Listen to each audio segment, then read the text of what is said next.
నవరాత్రులు షురు అయింది కదా, అందుకే పూజకి పూలు పేరుస్తుంది. నవరాత్రులు అంటే ఏంటి? నవరాత్రులు అంటే 9 రోజులు 9 అమ్మవారి రూపాన్ని పూజించుకుంటా.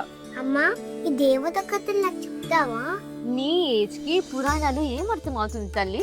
పురాణాలు అంటే ఏంటమ్మా? అర్థమయ్యేలా చెప్పు. తాత చెప్తారు కదా అనగనగా రాజు కథ, అలా చెప్పు. సరే బంగారు తల్లి, ఇప్పుడు విను. ఈవిడ బాల త్రిపుర సుందరి, అంటే ఒక చిన్ని బుజ్జి అమ్మాయి. నీలా క్యూట్ గా మంచి బంగారు తల్లి. కానీ అమ్మ, దేవత బిగ్ కదా, ఎందుకు చిన్న పిల్ల అయింది? ఎందుకంటే చిన్న పిల్ల మనసులో బ్యాడ్ థింగ్స్ ఉండవు. బ్యాడ్ థింగ్స్ అంటే ఏంటమ్మా? బ్యాడ్ థింగ్స్ అంటే బ్యాడ్ పీపుల్ చేసే థింగ్స్. అయితే ఆ దేవత గురించి మొత్తం కథ చెప్పు. సరే తల్లి, శ్రద్ధగా వినాలి. బాల త్రిపుర సుందరి ఒక సింపుల్ అమ్మాయి, ఎప్పుడు నవ్వుతూ అందరినీ సంతోషంగా ఉంచేస్తుంది. అమ్మ మాట వింటుంది, గుడ్ గర్ల్ గా ఉంటుంది.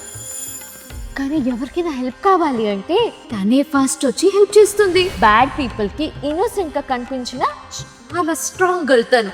ఎవరైనా ట్రబుల్ చేయాలి అని అనుకున్నప్పుడు తెలిసిపోతుంది ఆమె పవర్ ఏంటో అనేది. ఎవరైనా కష్టంలో ఉంటే బాల త్రిపుర సుందరిని గుర్తు చేసుకుంటే చాలు, అలా బలం వచ్చేస్తుంది. ప్రాబ్లం కి సొల్యూషన్ దొరుకుతుంది. ఒక చిన్న ఫ్రెండ్ లా ఎప్పుడు మనతోనే ఉంటుంది.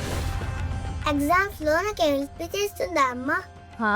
నువ్వు బాగా చదివితే ఆ బాల త్రిపుర సుందరి దేవిని నీకు హెల్ప్ చేస్తుంది. ఒక్కొక్క అమాయకత్వం, జ్ఞానం, సౌమ్యత ఇవి శ్రీ బాల త్రిపుర సుందరి స్వరూప లక్షణాలు. ఈ దివ్య గుణాల ప్రతిరూపమే